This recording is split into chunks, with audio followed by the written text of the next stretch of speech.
बंटी, ओ बंटी, सुबह सुबह क्यों शोर मचा रहे हो? सोने दो।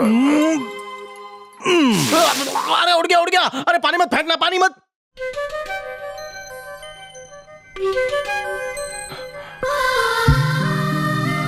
बेटा ज्योति, तुम्हारा भाई अब तक सो रहा है या उठ गया? भैया वो तो कब के उठ गए।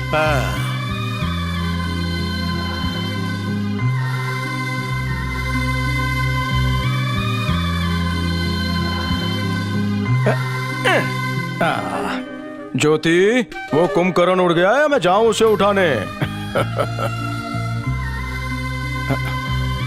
पापा पापा। क्या हुआ बेटा?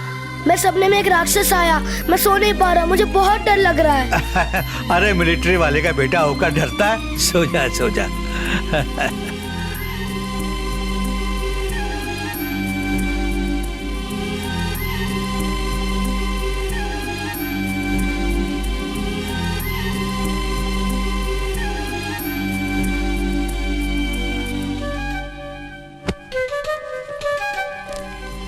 प्यारे बंटी, आज युद्ध में भारत की जीत हुई।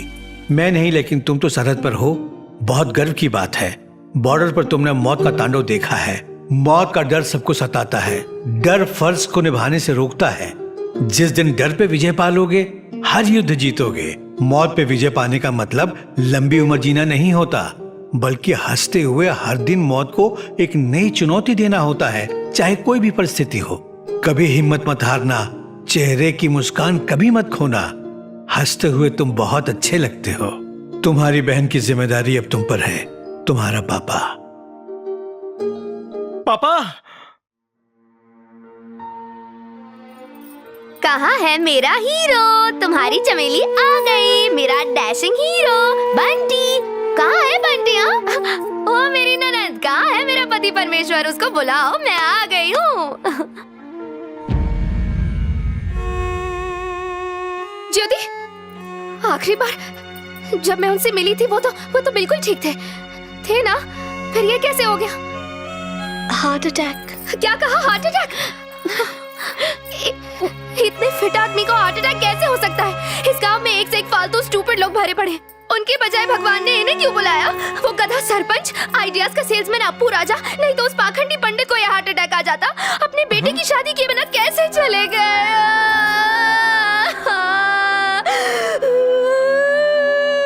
ये तो चमेली है।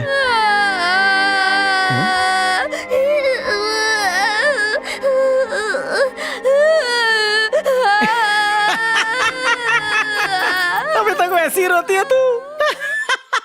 अपना होलिया तो देख, सर पे गुलदस्ता उगाने की आदत गई नहीं तेरी? कितनी जिद्दी थी, बचपन में लॉलीपॉप चूसती थी, किसी को नहीं देती थी। ए, ड्रामा बंद कर। कितना आंसू टपकाती है? मैं टपका रहा हूँ? काय को रोती है? पापा ने हंसने को कहा है। फिर ये धारा काय को? ये आंसू बहुत ही कीमती है। एक आंसू 1 करोड़ रुपए का है। इन्हें जमीन पर गिरने मत दो, वरना हम सब दुखी हो जाएंगे। अगर तुम इसी तरह रोती रही तो पिताजी खुश नहीं होंगे। क्या जवाब दोगी तुम उन्हें? अगर तुम चाहती हो कि उनकी आत्मा को शांति मिले तो तुम्हें हमेशा खुश रहना होगा। तुम्हारी शादी की जिम्मेदारी मुझ पर सौंपी है। चल बता, तुझे कैसा पति चाहिए? बड़े कद्दू की तरह गोल मटोल या छोटी भिंडी की तरह स्लिम ट्रिम? मैं इनसे नाराज। क्यों? सपने में इसकी शादी का जिम्मा तुम्हें दिया, वो तो ठीक है, लेकिन मेरे बारे में तुम्हारे सपने में कुछ भी नहीं कहा इन्होंने तो। सपना? कौन सा सपना? कि तुम मुझसे शादी करोगे। हाँ, अंकल का सपना था कि उन्हें मुझ जैसी सुशील शर्मीली बहू मिले, पर वो पहले ही चल बसे। पापा को डरावने सपने आते थे, पर इतने डरावने भी नहीं। हर मर्द की इच्छा होती है कि उसकी औरत से शादी हो, किसी बंदरिया से नहीं। बिल्कुल करेक्ट बोला तुमने। मैं लड़की नहीं हूँ, मैं तो एक औरत हूँ। एक भरपूर हसीन औरत, एक जलती चिंगारी, जवानी के शोले भड़का दूंगी। एक हसीन सपना, मेरे पास आ जाओ, तुम्हारी जवानी की भूख मिटा दूंगी।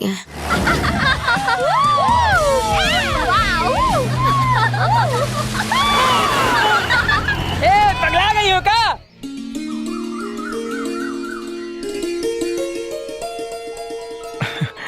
हरा रंग देना। ये लो। डिजाइन तो मस्त है यार। अरे अरे पीछे पीछे पीछे हो। बहना ने क्या मस्त डिजाइन बनाया यार, फर्स्ट प्राइज मिलेगा। इतनी अच्छी नहीं बनी ना। अरे ज्योति, ये तो वर्ल्ड क्लास डिजाइन है, इसके साथ सेल्फी तो बनती है। ए मोबाइल है क्या? अरे बाजू।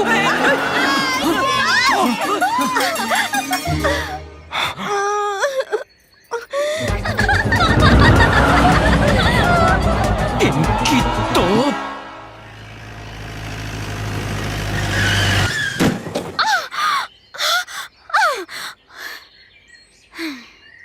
बजाओ और बजाओ। Hello, yes.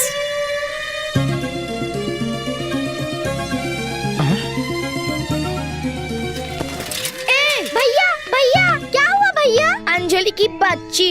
ए ठीक से बना बंदरिया, जल्दी बना। लंगूर। लंगूर कहीं का, तू ही है ना?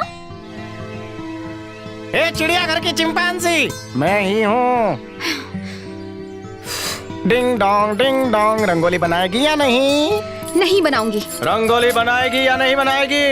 आई सेड नो। बोलो पी फॉर पंचर। चलो स्पेलिंग बोलो। PUNKTR। हवा निकालो। Hey stop. हृदय परिवर्तन। ठीक है, बनवा दूंगी अपने घर के सर्वेंट से। अपना हाथ जगन्नाथ मर्दों का रूल होता है, तो अपने हाथ का कमाल दिखाओ। नो। एस फॉर स्क्रैच लगाओ। हे रुक जाओ, रुक गया। मैं बनाती हूँ। कमर झुका और शुरू हो जा। ये संभल कर बैठ जा। कलर्स देना।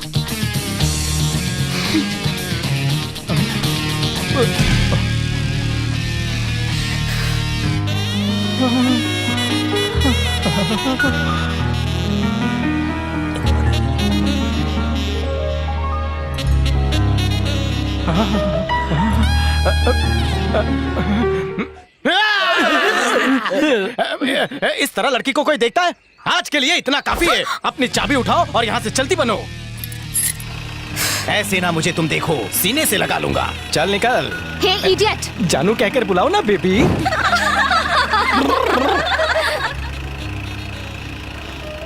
हे गुलाबी लंगूर, मुझसे उलझने का नतीजा देख लिया ना? अभी बताता हूँ। बिगड़ेल शेरनी, एक दिन तुझे अपने ताल पे नचाऊंगा। आपका शुभ चिंतक होने के नाते आपको बस यही सलाह दूंगा, इस सड़क के लिए अपना पैसा जाया क्यों कर रहे हैं? अपने ससुर मिनिस्टर जी को बस कह के टेंडर से सरकारी खर्चे पर सड़क बनवा लीजिए, सारा काम फ्री में हो जाएगा। लीजिए, तूफान आ गया। ए अंजलि, बता के नहीं जा सकती थी? चल बता, कहाँ गई थी? मैं कहीं भी जाऊं, तुम्हें उससे क्या मतलब? मुझसे इज्जत से बात कर, मैं तुझसे बड़ा हूँ। भैया, इसे आप अच्छे से समझाइए, एक फटकार में बात समझ नहीं आती। इसे घोड़े और गधे में फर्क पता होना चाहिए। घोड़े और गधे में क्या फर्क है? अरे शेरू जी, इतना तो जानते हैं ना कि घोड़े और गधे दिखने में कजिन ब्रदर लगते हैं, लेकिन घोड़े रेस जीतते हैं और गधे दिन भर वजन उठाते रहते हैं, बस यही फर्क है। अच्छा जीजा जी, मैं घोड़ा हूँ या फिर गधा? बिल्कुल गधा ही है, ऐसा अंजलि ने कहा। वहाँ देखो, एमआरओ साहब आ गए। आइए आ जाओ। तो तुमने सड़क के लिए सारे खेत खरीद लिए ना? सारे खेत खरीद लिए वेरी हैं, गुड।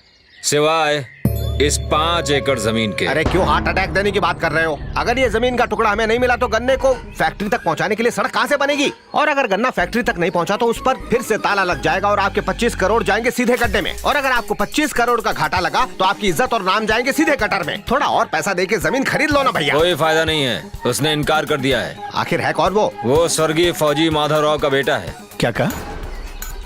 स्वर्गीय मतलब वो नहीं रहे? ओह, माधवराव तो हमारे पारिवारिक मित्र थे, बहुत इज्जत करता था मैं उनकी। अच्छे इंसानों को भगवान इतनी जल्दी क्यों उठवाते हैं? मानना पड़ेगा, कमाल के एक्टर हैं आप। माधवराव के बेटे को जाकर मुझे सांत्वना देनी चाहिए। हीरो, ओ हीरो। अरे नमस्ते एमएलए साहब। पूरे गांव के हीरो, कैसे हो? मैं ठीक हूँ। आपने तकलीफ क्यों की? मुझे बुला लेते। आप बैठिए ना। अरे कोई बात नहीं, चलेगा। कमाल कर दिया, पूरा गांव तुम्हें हीरो कह के पुकारता। मैं तो समझा हीरो बनोगे तुम, लेकिन मिलिट्री ज्वाइन कर ली। सपना हीरो बनने का ही था, पर पापा चाहते थे मैं असली हीरो बनूं, इसलिए आर्मी ज्वाइन कर ली। बहुत अच्छा किया। जय जवान जय किसान, इनके बिना देश की कल्पना नहीं कर सकते। कल ही पता चला हार्ट अटैक से उनका देहांत हो गया। बड़े ही नेक इंसान थे वो, बहुत ही निर्दय है भगवान। अच्छे लोगों को इतनी जल्दी बुला लेते हैं। बेटी का विवाह नहीं देख पाए, बेटे की शादी नहीं देख पाए, पर चिंता नहीं करना, मैं हूं ना तुम्हारे साथ। इसकी शादी धूमधाम से करवाऊंगा और तुम्हें 20 एकड़ खेती की जमीन दूंगा। नहीं सर, आप जमीन क्यों देना चाहते हैं मैं अच्छी तरह से जानता हूँ। इससे पहले आपके आदमी भी आए थे। I am really sorry sir, वो पहाड़ वाली जमीन मैं नहीं दे सकता। वहाँ पापा की समाधि बनाई हुई है। सेंटिमेंट्स की वही जगह होनी चाहिए जो शर्ट पर लगे सेंट की होती है। थोड़ी देर में अपने आप उड़ जाती है, वरना प्रॉब्लम। आज के जमाने में जानता हूँ, पर आज भी माँ ही बच्चे को जन्म देती है। सूरज पूरब से ही उगता है। आज भी मनुष्य मनुष्य ही है और पशु पशु है सर। जिसके पास भावनाएं नहीं है वो मनुष्य नहीं है। सर, पता है मैंने अपने पिताजी की समाधि उस जगह पर क्यों बनाई है? माँ बाप कितने कष्ट उठाकर अपने बच्चों को पालते पोसते हैं, फिर एक दिन इसी मिट्टी में मिल जाते हैं। समाधि स्थल उनके वहाँ होने का एहसास दिलाती है। गलती से भी कोई उनकी समाधि पर पैर न रख दे, इसलिए उसे पहाड़ी पर बनाया है। Okay okay okay okay okay. आपके पिताजी की समाधि को डिस्टर्ब ना हो, उसके लिए तारबंदी करके उसके साइड में रोड निकाल लूंगा। अब अगर कोई दिक्कत हो तो बताओ। देखिए, हमारे देश में सरकारें मंदिर मस्जिद हटवा देती हैं, समाधि नहीं हटेगी इसकी क्या गारंटी? नहीं सर, मैं मजबूर हूँ, मुझे माफ कर दीजिए। ठीक है, तुम्हारी इच्छा। हाँ,